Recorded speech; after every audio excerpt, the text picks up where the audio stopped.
Hello, and welcome back to Beyond the Transaction, Sky's the Limit, where we take a deep dive into the world of marketing, branding, and customer experiences. This podcast series delves into transcending mere commercial exchanges and uncovering the stories of individuals who are shaping the way we experience beauty and functionality. I'm your host, Katie Baldwin, and today we continue to explore the stories behind some of the most inspiring entrepreneurs shaping industries within New Zealand today. We have the privilege of sitting down with Amber Basalaj, the founder and creative director of Basalaj Beauty. Amber's journey from makeup enthusiast to a beauty entrepreneur is nothing short of remarkable, filled with determination, passion, and relentless pursuit of excellence. It's not just about building a successful business, it's about creating a brand that stands for something meaningful, that empowers individuals to embrace their unique beauty and self-expression. In essence, Amber's journey goes beyond the mere exchange of products and services. It's about fostering a community, igniting confidence, and inspiring others to pursue their dreams fearlessly. Welcome, Amber. Hi. Truly so excited that you are here. It feels long overdue. Thank you for having me. First off, congrats on making it into Sephora stores. Let's just jump right into it. Tell us all about it.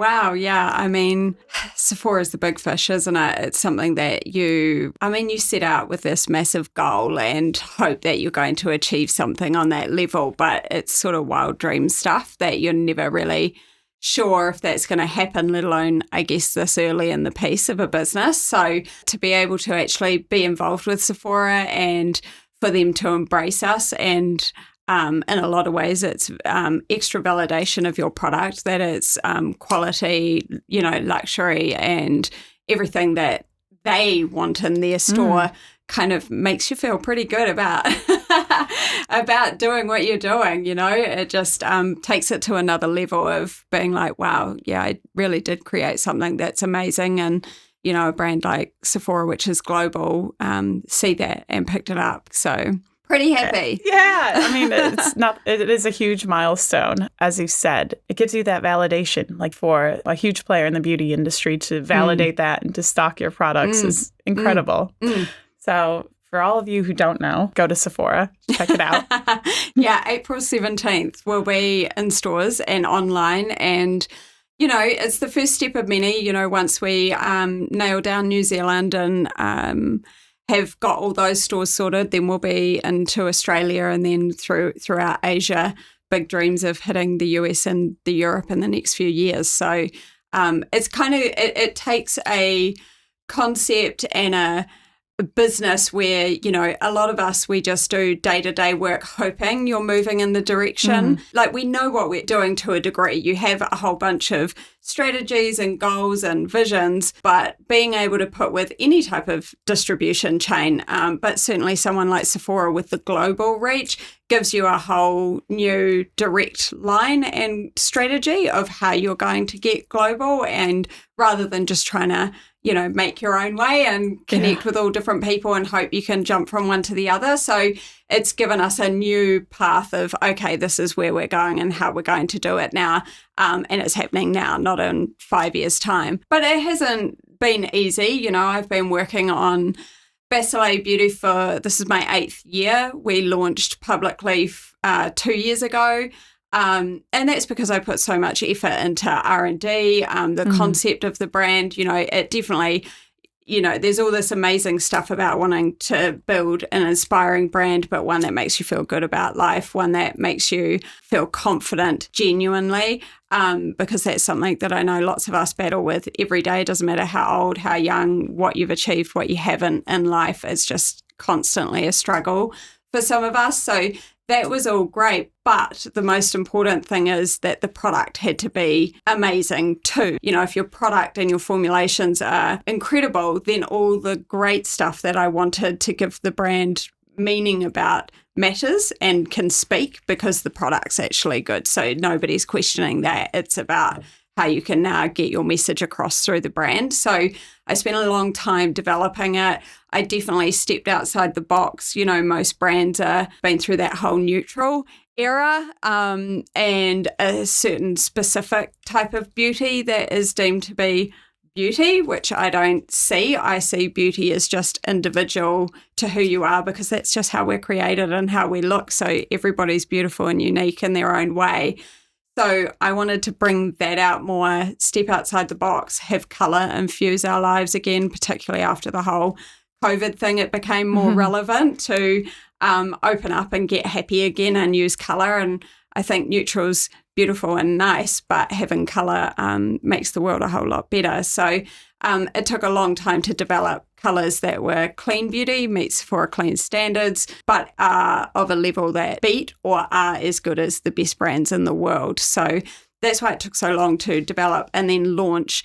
And then once I connected with Sephora, that was mid last year in June, it's been a whole nother journey of having that, kept as a secret, because you don't want to have the added pressure of people if you don't make it or you don't get accepted by them. So that in itself has been like a whole nother journey. And so now finally released that news, but it's like 9 months later, it's almost like, a pregnancy of just like this whole developing your baby, with a partner that is incredible. So really exciting to finally be here and be able to take that next step, especially from little old New Zealand to, big feat for anybody here to be able to get global distribution in any industry. So Totally. I take pride in the fact that I can now not only showcase what New Zealanders can do in terms of building product, but all the artists that have been on this journey, all the photographers, everybody, models, they're all going to have that opportunity for a global platform with me now, which is amazing. You mentioned how it was almost like two separate journeys from product and research and development to now working with a partner. And if we could take it back to developing the product and developing the brand, how was that? Did it come natural to you? The actual drive to want to do it was natural. I've been in, fashion and beauty just runs deep to who I am. I mean, I was out selling Avon at 8 years old, toddling around with my mum and going door to door. And she was into every, all the different types of businesses back then. It was the 90s. So it's like Amway, Park Lane, Tupperware, Avon. And so I just loved that whole concept. And she'd always have makeup parties at home. So I got to sneak in and play with them. And if I was lucky, I'd get to do makeovers on some of the ladies that came around. So for a long time, it's been a part of who I am. So when I kind of got to a point, my children had a certain age, I was in an area of my life doing engineering where it was kind of, that's not my full passion, but I love sales. I love the development. I love creating something from nothing, and engineering's like that. You're building things. So when I got the opportunity to go, well, what is it that I want to do now? It was just straight away no-brainer. I want to get into cosmetics. And, the undertow of that is being in a man's world for a very long time, coming from not the greatest upbringing. It was like confidence took a long time for me to build. And so having this opportunity, I know that makeup and fashion gave me a feeling of confidence. It allowed me to feel like when I walked into my workplace, I was empowered versus, you can get up, even now sometimes I wake up and keep my pajamas on all day working from home. It doesn't feel the same. You don't enter the day the same, in my mind, as when you do your hair, put your makeup on, put on a beautiful dress, even if you've got nowhere to go. It makes you feel better. So that whole idea, when I was looking at what I want to be passionate about, just came together in a natural way that I wanted to basically share with the world. So building it from scratch was a no-brainer. I didn't want anything off the shelf. It had to be custom formulations because I want it to be something that is the best in the world, not just slap your label on it and get out there, which is totally fine for some people. But for me, I'm a creator. So the challenge in building it was not the feeling of whether I could do it or not. it's actually finding the right partners for all the different facets of it. And you have, basically a crash course of trying to make that happen.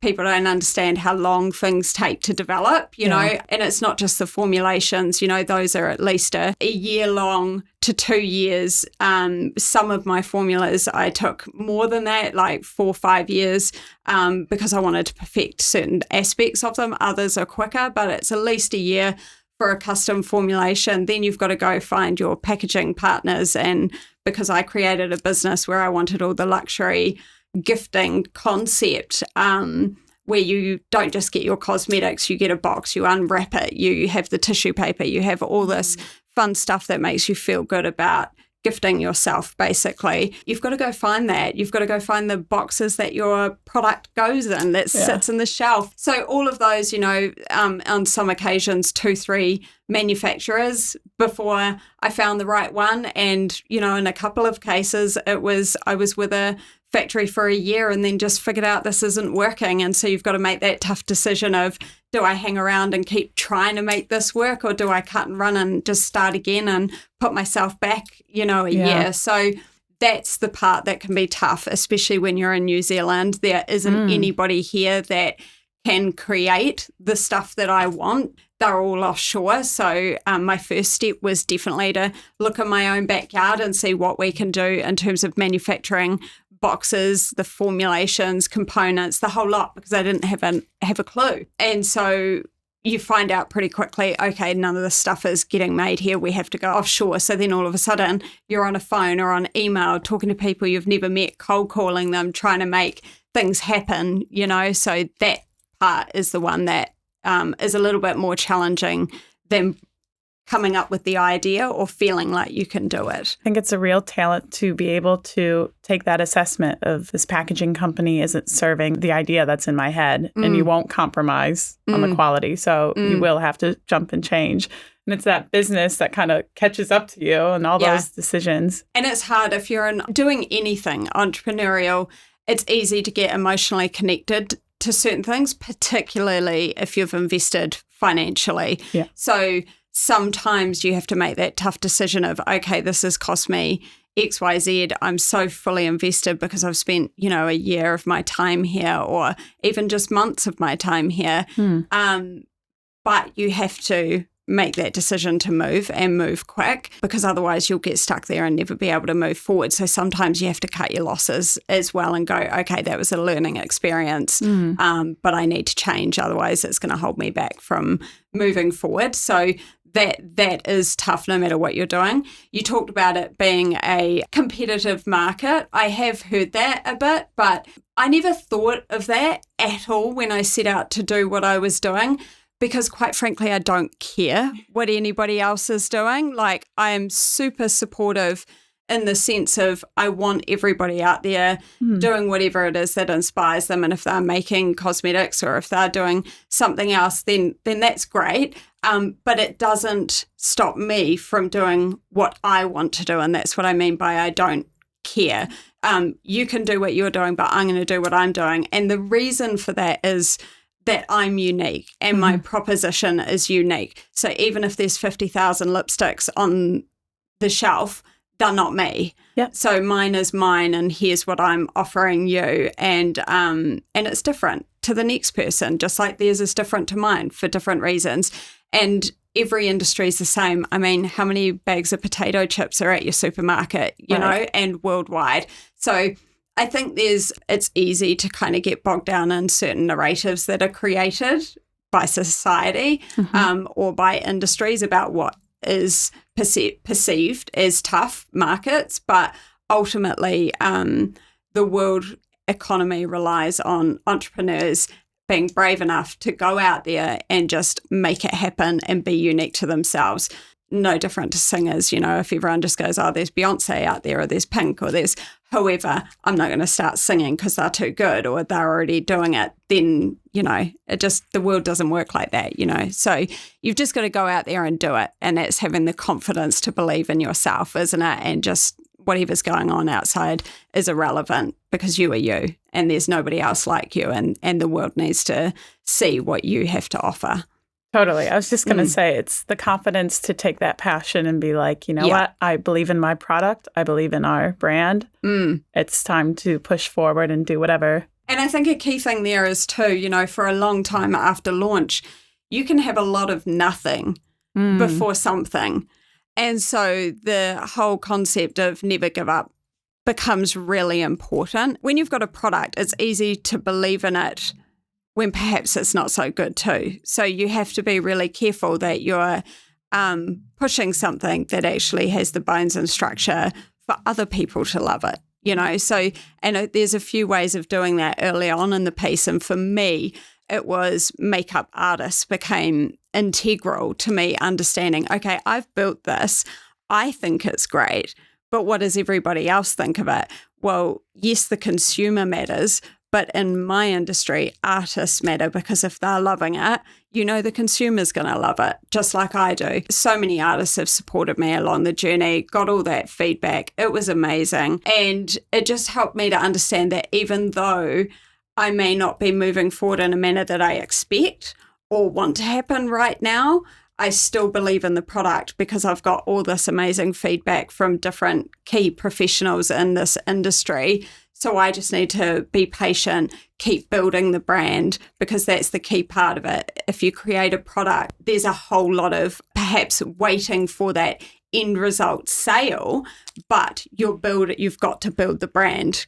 Conversely, if you're in something like engineering, you've got a service, so you can go out there and fix that on that boat immediately, paid that day, and it happens and everybody's happy. But you've got a service sector where you're not having to build a brand per se the way you do with a product, so you can get more immediate results from a service sector industry.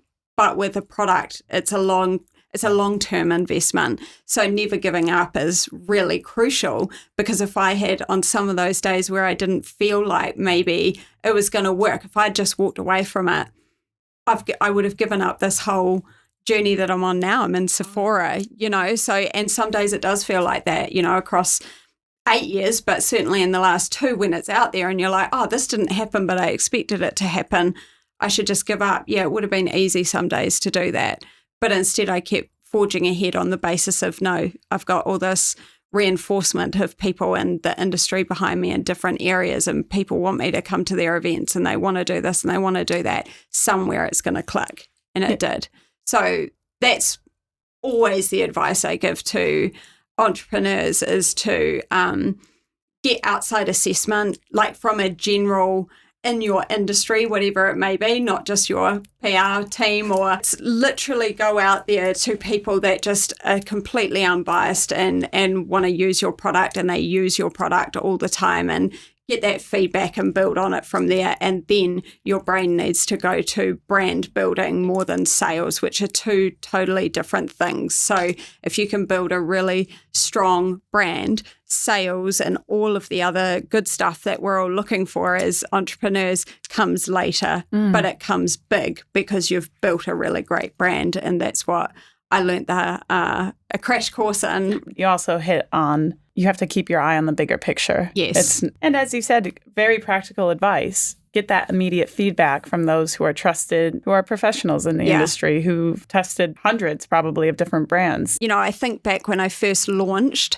and the proposition of Basalaj Beauty from an aesthetics perspective is very, very different to a lot of products on the market. We're not neutral. We're not black and white packaging. We're not uber feminine. We're bright red.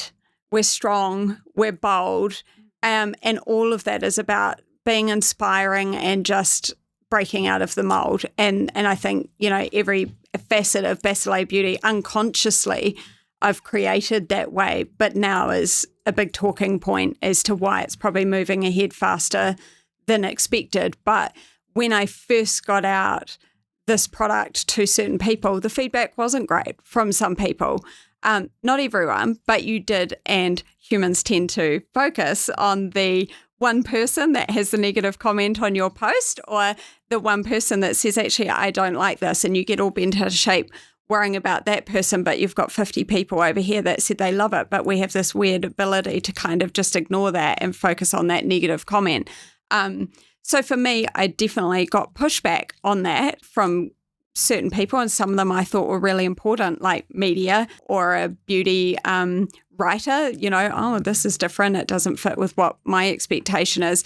If you've got a majority of positive feedback from the right areas, don't let those, negative comments stop you either. Speak louder than they need to be. Correct. Yeah. If it's 1 in every 20 or 30 that is telling you, I just don't personally like it, that's different to constructive criticism about your product on a bigger market scale, because not everybody, I'm not going to service everybody with my product. There are going to be people that prefer other brands to mine. And so, it's just having that balance of understanding what feedback to take on board and what not, and you will know. It's a bit of self-reflection as well. How do I put myself out in the world? I don't go to a street that's got all the car yards on it and go, I love every single one of these brands, or I don't go into a store and love every one of the brands on the shelf at a supermarket or whatever. So why do I expect somebody to love everything that I'm doing? There are going to be the people the same. So that helps you to put into perspective the emotional side of it, because it's like, well, actually, I don't love every brand of makeup. So why do I expect everyone in the world to love what I'm doing? And that helps to probably just disconnect yourself from it and go, well, it's okay that that person doesn't like it. But there's people over here that do. And that's what matters. As long as you've got some people that will love your product, then you're good. You're good to go. Yeah, exactly. And you don't need to take it personally. As you pointed out, competition is great. It allows for different products and different brands to emerge and move the industry as a whole forward. Your brand is so refreshing because you see a lot of content creators, all of a sudden they're coming out with a beauty line. And they get that instant validation just because they are an artist. To hear your story as an entrepreneur, especially from New Zealand, and making these big strides, it shows all the work that actually goes into a powerful brand. And I think that is probably one of my biggest sources of pride, and probably one of the areas where was I least confident. It is hard when you start any type of business, because if you're looking at influencers, there's influencers for all sorts of things like fitness and skincare and hair and fashion and all sorts of things. And it is challenging when mentally, because it's not a them issue. Good on them for putting themselves out there, creating their own brand, being themselves, and being in a position to be able to do something like create a product. But for me, I was like, how do you beat that in today's world? How do you create something? It's not actually about your brand competing with other brands. You're competing with a concept that society is now conditioned to, and that is that people who put themselves out there on social media in a big way are the ones we follow, and whatever they're doing is what we buy. So that was probably for me like, oh, I'm going to have to now become this social media influencer to get this off the ground. Right. And and you do all these wild things that you would never normally think, because you're just off on a tangent trying to be something you're not, because you think that's what you have to do in order to move forward. And so for me, that lasted about 5 minutes, and I'm not very good at social media. I'm not very good at, in terms of I love social media, that it can reach people and you can get your product out there and connect with so many people all around the world in a way that we've never been able to do before. I'm not super old, but I'm not Gen Z either. So for me, I've been in a world where that didn't exist, as well as now when it's completely flooded. And for me, I just, in the end, was like, well, I kind of just have to stay true to myself. And what am I good at? I'm good at grassroots business. I'm really good at connecting with people face to face. I love that. I love understanding people's journeys. I love getting a vibe off people and just being like, wow, we're two humans just out here in this world. For me, because I didn't want to sell myself, I wanted to sell a brand and a product first and foremost. I felt that it was important to go out there and just meet people and build it that way. And I think I sort of learned that the hard way, because in the beginning it was like, okay, I'll put this on social media and everything's just going to blow up and we're going to go and it's going to work. And that's because it wasn't authentic. That's not who I am. And that's okay. But it didn't stop me from just doing it the old school way and going out there and working hard and connecting genuinely with people and just moving forward in probably a longer time frame, but still getting there in the end because you never gave up. So keep true to who you are and push that, because that's what will build the brand and that's what will really get you to where you need to go in the end. I know we've talked a bit about this journey, but I was wondering if you could share a memorable moment or milestone, but we're excluding the Sephora.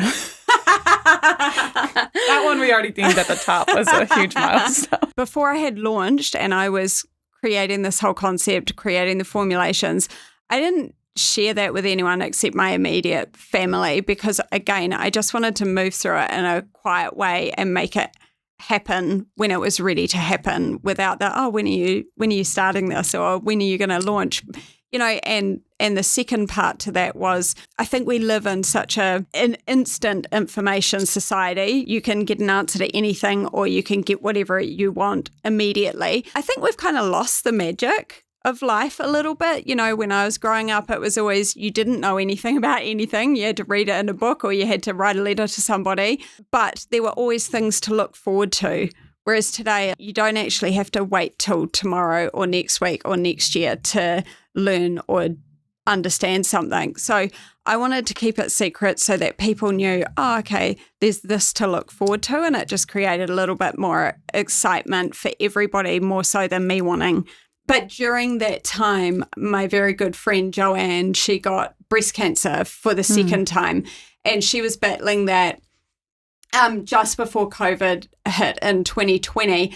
And the last time I saw her was in March, and she didn't know what I was doing. I left her, and a week later she was in hospital care. I didn't really understand at that time how bad it was because she kept telling me it's going to be fine, and she's beat it once, so you think you're going to beat it again, So when I went and saw her in hospital, I actually told her what I was doing and that I'd built this highlighter called Joanne, and it's a beautiful, sparkly, gold, happy highlighter. Everything she is, yellow is her favourite colour. She's so vibrant and bright, and she didn't live a life of excess or materialistic. But to me, I loved how she just loved everything about, like, we'd always go to all the fancy shops together, and just she loved dressing up and being this amazing person that perhaps wasn't her day-to-day go-to, and just being Joanne instead of a mother or a wife or a business owner or a worker or whatever. And so because of that, it inspired me to build the highlighter. And then when she got sick and I saw her and she was dying, I said to her, it's named after you, and now I want to progress this whole concept into fundraising for breast cancer. And for me, that was a really monumental moment to, one, be able to share it when I hadn't shared it with anybody else. So it does feel weird after years and years and years of not being able to do that, but sharing it under circumstances that I guess for some people might not look great, but for us it was just this amazing moment. And I knew then that she would never ever not be remembered. Another additional thing to make sure I never gave up and that this business went global, so that her memory and the whole concept of how breast cancer affects so many people. That was step one. Then after that, once I launched, because that didn't happen till many months later after she had passed, I connected with Sonia Damari, who is the CEO of Breast Cancer Cure. And it was at a time where I'd only been launched for maybe 2 months, 3 months. And I thought, the whole Joanne concept was not going to take off until I'd cracked the code and became a big business. The biggest milestone was becoming a partner for Breast Cancer Cure.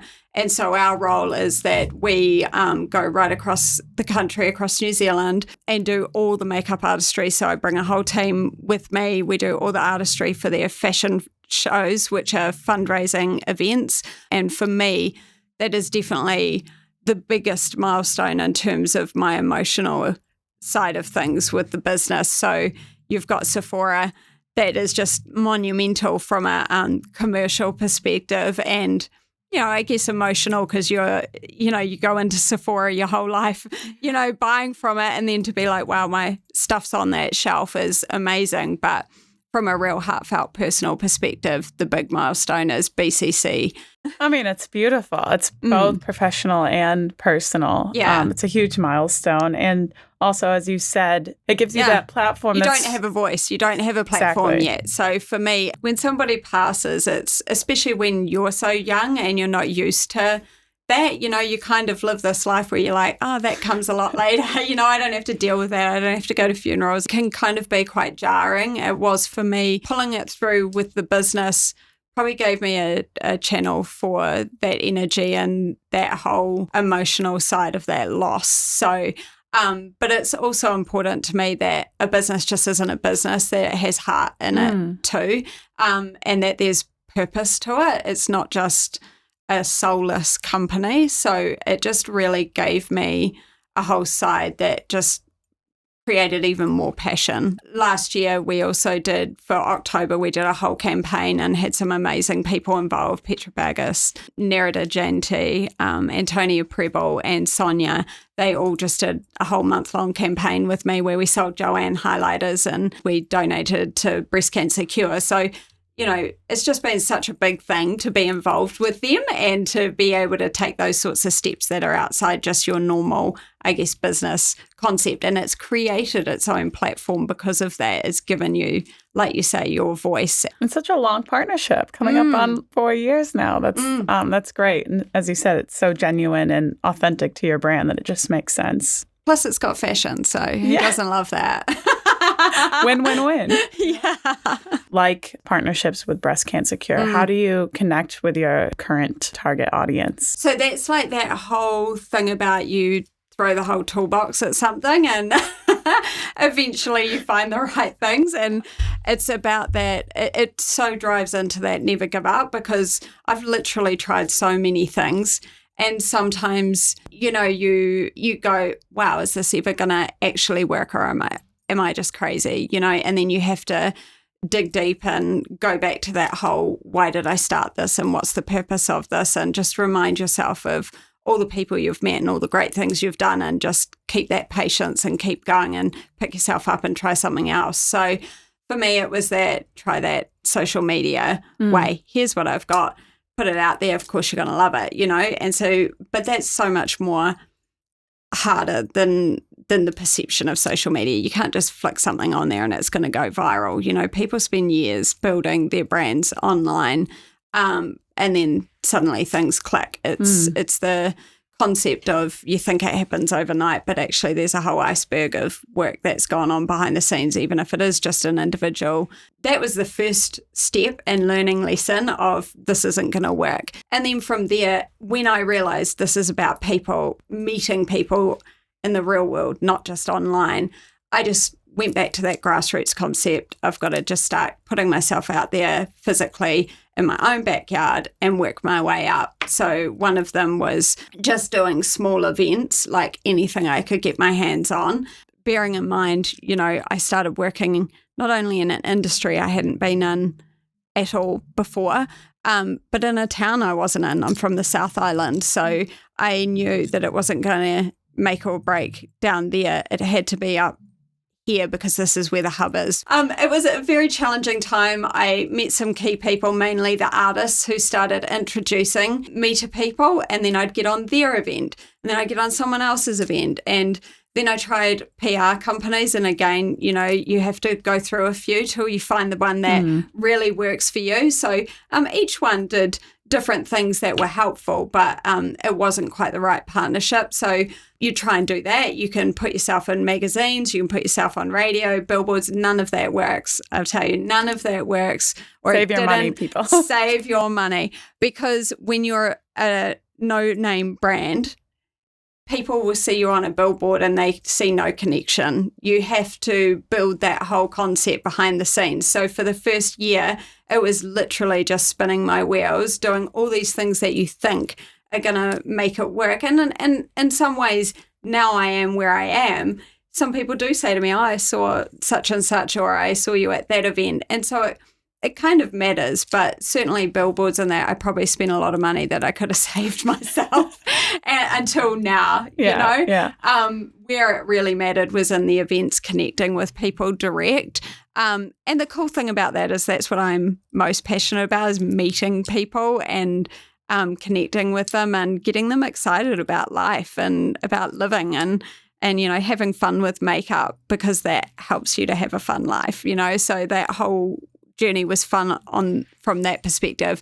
So meeting people really started to happen when you started to understand, who is the target here and where do they go. And so now I start targeting those events and going to those ones. BCC's been a huge one because there's so many different people that breast cancer affects, that it's all sorts of people that turn up to those shows. So that's been amazing. I did a few expos, and when I got to a certain key point last year, I met Yasmin Farry, who's the general manager for New Zealand Fashion Week. All of those attempts at trying to meet the right people and making the brand and putting it out there led me to her, where she was like, this is amazing. You've done all these things and we want you at Fashion Week. And then that was a whole different group of people again and a different consumer. So it's just kind of, I think, a process of just really putting yourself out there and connecting with people. My product happens to be one where I thought what I was building was for someone that lived a busy life as a mum, and I wanted something that was high performance so it lasted all day so I don't have to deal with it, 50 times a day. We don't always have time to just keep putting on lipstick and eyeshadow and da-da-da. So I wanted something that really worked, where I knew it looked good, would stay, and I didn't have to worry about it during the day. And it's not cheap, but it's not expensive, but you get the expensive feel to it. So I was sort of thinking my target market was sort of 30, 35 plus. But in the end, what I've realised is that it's just so universal. Everybody loves it. Every event I've gone to, I've realised actually the market's quite wide here, and really all you need to do is just be present at as many events and things as you can, and let everybody enjoy it, and not stick myself into a box going, that's the specific person that is to buy my product. I'm just building a brand that is what it is, and I focus on that, and whoever wants to share in that and be a part of that movement, come on board. Yeah. I don't care who you are or where you're from or what you're doing. This is a totally unapologetic brand where I want you to live your authentic self. So connecting with Sephora, I think, gave us that ability to be to a wide market as well versus a specific market, because everybody goes to a Sephora, don't they? I mean, doesn't matter who you are, whether you're a mum taking your 15-year-old daughter or whether you're a grandma in there and you're buying for yourself or your grandchildren, you still end up in there and still can enjoy the whole concept of makeup and beauty and skincare. So, and I also wanted to touch on your resilience in coming into a new market, being Auckland, and just making those connections, because no matter what business or industry you're in, it's all about who you know. Yeah. And so to hit the ground running with essentially, I'm assuming, knowing no one or just a few people and making your name for yourself and connecting with those people, it is resilience. It takes years to build upon that. It was. Like, I literally knew nobody, zero. Everybody that I knew, we all love makeup, we all love fashion, we all love those things, but nobody worked. I was an engineer, so a different circle, and my spare time is spent with my kids, and my husband and son, they're in Speedway, so again, a totally different, it's just a whole different world. So the connection into the industry of beauty and fashion hadn't happened. So it was a complete blank page. Naturally, for whatever reason, I thrive in those situations. I love a challenge and I love meeting new people. I love being inspired by other people and encouraging them to be their best selves and do what it is that they love to do. I always want to see people do well. And so coming up here was, yes, it's challenging. Yes, of course, there's this whole scary side when you go home at night. And you're like, man, am I crazy? Or can I do this? There's always that voice in your head trying to second guess everything. My logical self just says the bigger that noise is, the more you're on the right track, because to me, success is on the other side of fear. And to do that, you just have to keep pushing through. You can't let it stop you. And the other part is just this whole environment of where I grew up and the journey of life I've been on. I've always just had two choices, and that is you stay where you are and you stay where you are, or you go backwards, or you choose to try and move forward and you try to do something. And what's the worst that can happen? You end up back where you started. And to me, it's scarier staying where I am than moving forward into the unknown. I found nothing but support from everybody I've connected with. You know, so many people have just really believed in this brand and what it represents and who I am. And that was like the biggest, I don't want to really say surprise, because that's sort of saying like, I think everybody isn't supportive, but right. I don't know what I expected. You know, you believe in yourself and your own brand, but to have other people feeling the same way, to the point where, you know, I've got artists that have done work for BCC. They're not paid. They're there for passion because it's a charity event, and they love and believe in the brand and they want to be in a part of it. And that's humbling, you know. So I think just it comes back to that whole authenticity thing. If you are who you are, people resonate with that and they want to be a part of it and they want to support you because you're just real. It is inspiring to hear you speak about it, because I think a common problem with a lot of entrepreneurs is they have this passion, they have a product or a service. Some people, it might just be, you know what, maybe this is more of a hobby or just a passion project, and be inspired by this conversation and take that risk. Yeah, and I think that's layered by connection. Genuine, sit in the same room as somebody doesn't happen the same way it did when I was growing up. So for me, because I appreciate that concept and understand the value it has in not just the business world, but even in our lives, of how positive that can be to reach people in all sorts of ways. But for me, I guess I'm fighting and hanging on to the whole old school way of just loving meeting people in real life, you know, and it's the vibe. I would miss it. I can't just sit through a phone and make things happen. That's my downfall. You know, I prefer to be in person. And so to other people, I just would say that use social media and that whole thing for what its purpose is, but don't lose yourself in it and forget that you still need that genuine connection. And if it's scary, again, you know, you're doing the right thing. If it makes you fearful, you just have to keep pushing through. We're giving life advice and business advice because it's so real. I mean, you even think personally, if I'm retelling a story and you're saying maybe even verbatim, maybe you can remember exactly what the other person says, but you also have to put a little side note in there, like the vibe was off though, even though it didn't sound, you know what I mean? Like even the words can't express exactly the vibe, or as you said, body language is huge. Yeah. We're the new boomers for the next generation, right? Yeah. Where it's like, what do they know, you know? And maybe what do I know? You know, maybe social media and the whole online thing is the way of the future. And because I'm just not in that generation, I don't understand it, you know? And so maybe you and I are just crazy. Yeah. We're fading into the background. Yeah. But I do think when I look back from my journey, the only reason I have got to this point is being able to connect with people, because trying to do it online, you are just another number there, and it is extremely difficult to get your voice and platform through those unless you've already got another existing platform. It's still a situation where you've got to have a whole bunch of things working at the same time for it to connect. You can't just send your product to an influencer and think it's going to be an overnight success, because it's not.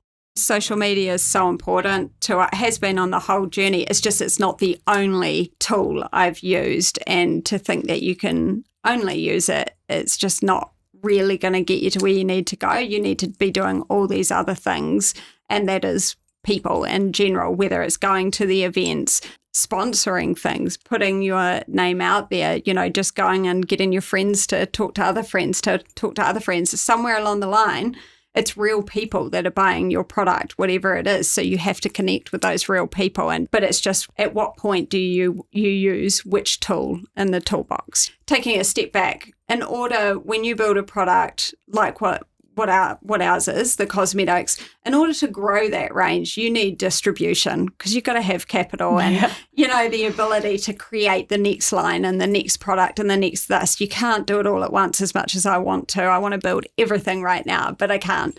So I created in the beginning the items that I felt represented the concept and the brand the best to begin with, but gave a broad enough range that we had something for everybody, knowing that I wouldn't be able to necessarily create a lot more until I hit that magic distribution line, whether it was starting my own store, because back then I had no idea, which we tried that. We did a store for 5 months and, whether you can maintain keeping that or whether you get into distribution. But somewhere along the line, I think you need distribution in what we're doing. So until that happens, you can't build out. I think it's more expanding the range. That would be the exciting next step. So much energy, like I said, went into creating products that just gave huge value for money. So most of our products, for instance, our highlighters are double the size in terms of the quantity you get, which is not common for people to look at cosmetics and go, oh, how many grams am I getting? So, that's important to me, that you're getting good value for money, that the products are clean, that I didn't use cheap or poor ingredients. So one of the big factors when I was looking for a factory is they had to be of the highest quality. And I think that's something pretty much synonymous to New Zealanders. We always try to do everything high quality, and that's because we're, a little country at the bottom of the earth, and we end up being, we've had to be self-sustainable for a long time before the world connected through. We have quite a high standard here of what we're putting out. So that was my first step, is finding a factory that had that same ethos. And the one that I've ended up with, they make pharmaceutical grade skincare. And for me, it was literally building the best type of formulations I could in the world using the best ingredients and trying to innovate as best you can in a world where innovation's not so easy to get anymore, because a lot of things are done. And with cosmetics, a lipstick looks the way a lipstick does. So how do you make a point of difference, So it was about infusing them with really cool ingredients and doing different things. So as time's gone on now, I think my collection is really still incredible and relevant. I think my brain is more shifted to now, what can I create next that's good, and how do I put my spin on that next product? My sights are set on foundations and things like that, but that's a whole big process because I want to be, it's so important to me, like I said before, about being inclusive. So we're not releasing a range of 5 colours. It's got to have skincare properties and do amazing things no matter your age. Another big driver for me is the perfect skin concept. I haven't yet succumbed to injectables or Botox or things like that, and that's not anybody else that does it. That's your gig, whatever. For me, I just haven't gone down that path. So one of the challenges from a cosmetics perspective is foundations being put out there and told, these are amazing for your skin, and they work. Yeah, they do, until they fall into your lines, but you don't know that because you're using either young people or people that don't have lines, right? So for me, the challenge is going to be R&Ding something that actually works on skin like mine and others who are older, and we don't have splitting of the foundations. So that's where a whole bunch of the progressing forward is going to be a chunk of my time over the next few years, So that's kind of where we're at. I just do what feels right to me. That's why when I say, I have lines on my face right now, that's the challenge I face. So I'm just going to build it for problems that I see and hope that other people, it solves their issues and makes them feel better about life. And I think that's one of many strengths you have because you're so connected on the ground level with people. You understand what actual people's actual problems are, which sounds so simple. But yeah, the toughest challenge was like, oh, okay, I'm in Sephora now. I'm going to have to put my face out there because, it's like let's go time, and people need to see me and they need to understand why this has come about and who I am and what the whole ethos of the brand is. And learning, feeling comfortable talking into a camera and then putting it online and watching myself and listening. I'm my harshest critic, right? Yeah. And being like, God, that's just so bizarre, and it feels almost so conceited to put it out there, which runs totally against who I am as a person. I dress for me. I get up and put my makeup on for me. I don't put it on for anybody else. I don't wear things for if other people love that and want to comment on it, great. But I didn't do it because I need or want any of that. It's about my own self-confidence and how I feel about myself, how I feel about how I look. So putting it out there is sort of the opposite. It feels like you're putting it out there for other people. And that's a big challenge for me. When I did the announcement for Sephora, you would have seen the video. And I realized, I was like, I just don't even need to care just do it, and just incorporate it as just another part of your business, who you are, and connecting with people now. So it's the opposite, me teaching or telling my children, hey, get off the phone and come over here and meet people. They're teaching me, hey, get over here into our world and get on the phone and get comfortable doing this, because you do need all of them now, and they all make sense and they all help you to learn and grow as a person and connect with people in different ways. So that's been the big challenge. That's now overcome. Now I've got to, start doing that on a regular basis, but I'm enjoying it now because it feels like my focus can be on it now. And whereas before it was like doing this or doing that to build the brand, now it's like, okay, I'm here.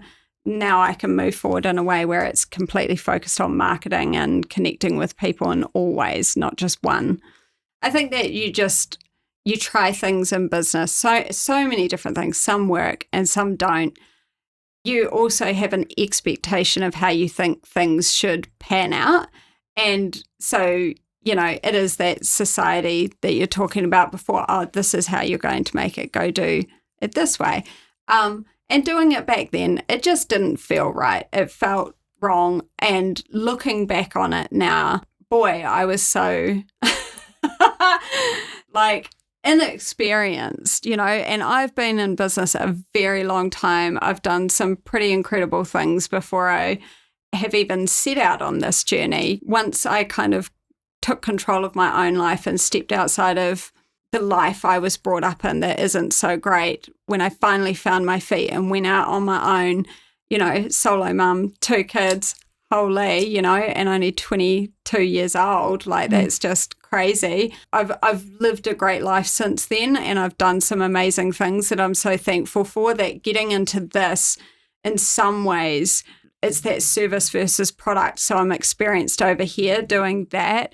I thought, oh yeah, I can just replicate this, but put it all in this way. And you just learn, no two businesses are ever the same. They always require different skill sets and a different approach to making them work and making them successful, even if they are in the same industry, because they got different people or they've got a different product, So yeah, it didn't feel right back then. It felt like I was doing something when I wasn't really ready. Whereas now I feel like I have built something that means something. I've done all the formulations. I've created the brand concept. Now it needs me, and I'm ready to give it that. So it's just that's the evolution that you talk about. It's not necessarily evolving the product. It's evolving yourself along the journey and going, that didn't work, this did. And the more you fail, well, not that that's my favorite word in the world. I don't really think anything's a failure. You either it works or it doesn't. But even if it doesn't work, you've learned something and you pick yourself up and go in a different direction. So that's all led me to this point of going, oh, okay,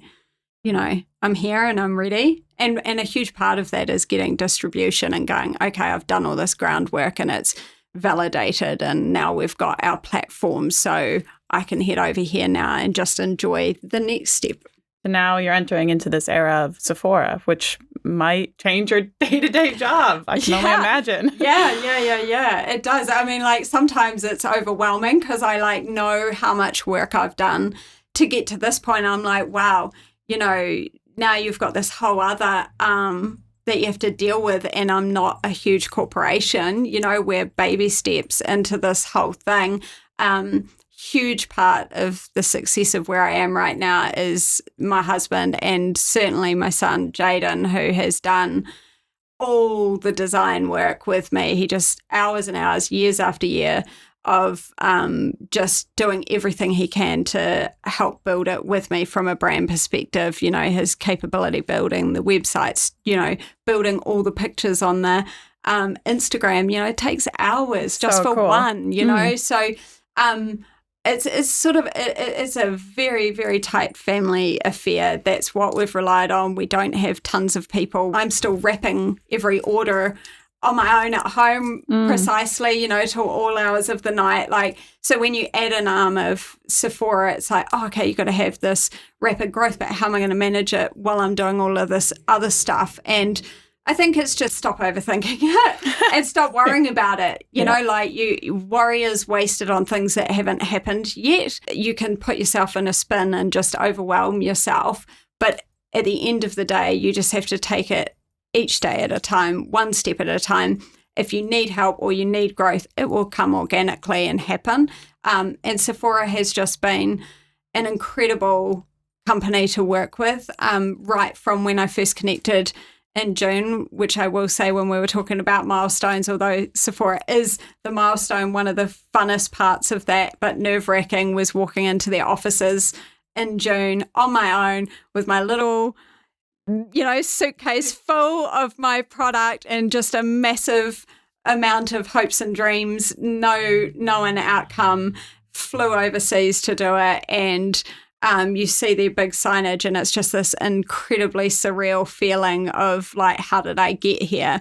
But working with that whole team, they've just been nothing but supportive. They will help you in every way possible. There's so many great people in there that I just feel like it's another extension of our family and that things will always find a way, in business, and you'll grow when you need to grow and things will work out. Might change my day-to-day job, but it'll be in a more positive way where I can now start that whole amazing journey of actually employing people and creating that whole economic wealth again, and helping other New Zealanders. Because, if entrepreneurs crack the code and create businesses, it's a positive for everybody. Oh, it's huge. It's huge. And that's something New Zealanders really need to get behind, is helping those smaller guys. So when I talk about a competitive market, some brands don't necessarily need as much help as others. You want to pick the smaller guy and help them because they in turn help your community or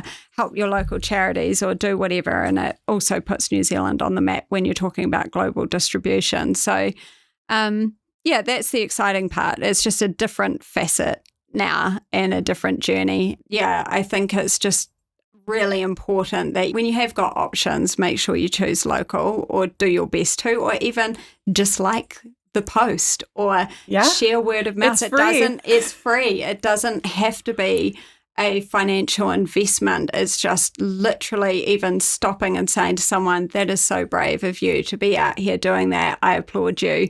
And then you carry on your day, because entrepreneurialism at its core is a very lonely road, even if you have a partner, and like me, my partner is just incredibly supportive to the point of ridiculous. I'm so lucky. I don't know how I got so lucky to have somebody that just really boosts your confidence every day, loves you for who you are and encourages you to just keep doing what you're doing, whatever that is. But even if you have that, at the end of the day, it still falls to you. It's still your vision, your dream, and you carry the weight of if it doesn't work out and the disappointment. And, for me, I think about my children and my husband and how it impacts them, and if I give up, or if I don't make it. So it is a lonely road. So having people just literally randomly stopping at an event and just being interested, not necessarily to buy, but just to applaud the concept and get involved with you, makes a huge difference. So do it. It goes just a huge way for people. You don't know what everyone's going through on a daily basis. So even a smile makes a difference. I mean, you've given so much advice throughout this entire hour or so we've been here. Is there anything else? I would just probably like to say that a huge thank you to everybody that has helped on this journey, and there has been so many. All the designers at Fashion Week that entrusted us to do their work, that helped in so many ways to get our brand out there. Yasmin Farry, who runs New Zealand Fashion Week, obviously my big heart, love Sonia from BCC, countless amounts of artists that have given their time, photographers, other businesses. I did my Sephora announcement, and so many businesses just donating to goodie bags, like Tamara, she does amazing shower bombs, and, they donate them. Beta Brand, who's trying to get out there with their chocolate shakes. So many different people that I want to thank, because it truly takes a team. Even though it's yours, you're the person trying to make it happen either way. You can't do it without all the people around you. So it's super important to me that I always recognize and stay humble and thankful for all the people I've met, even yourself giving me a platform to be on your podcast. It all matters, because media is another hard one to crack. Getting a magazine to write an article about you is next to impossible, because they're going to make money and they want to do paid advertising and stuff, but you can't afford to do it. So it's this whole catch-22. So when somebody does give me the time, that's been huge and influential on the brand awareness as well. And there's been so many. Vanessa Bennett from Panic PR, who is just a ball of energy and has got me on so many events. It's been amazing. So that's important. And to all the entrepreneurs out there, my main piece of advice is literally never give up. And, if that's what you're passionate about, if that's what you want to do it. It's going to be scary. You're going to make mistakes. You're going to be in situations where you don't even know if you can afford to get week to week, but you will get there because you will make it happen, and you will meet great people and they will help you to get there too. So just put yourself out there and make it happen. Thank you, Amber, again, for sharing your experiences in the conversation. Tell the people what you or Basalaj Beauty is up to. What can the listeners look forward to? What is next? So obviously, April 17th, launching into Sephora, all the Sephora stores in Auckland. So come on down on that day at any one of them, Newmarket, Queen Street, or Sylvia Park, and just show your support, or to check out our product and just touch and feel and see what it's all about, would be amazing. So that's the next thing. There's so many other things this year that we're looking forward to doing. One of them is we're doing London and Paris Fashion Week as artists with our team. So we're taking over a bunch of New Zealand artists, and we're going to get involved and give that our best shot. So and carrying on our work with BCC. So again, check out those. They're called Fashion for a Cure. You can get tickets online.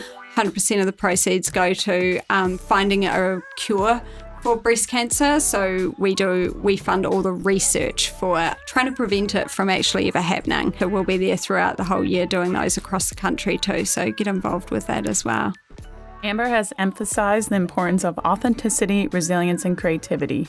And we hope this episode underscores the diverse pathways to success in business. I'm Katie Baldwin. This was an episode of Beyond the Transaction. Thanks again, everyone, for listening. See ya. Bye.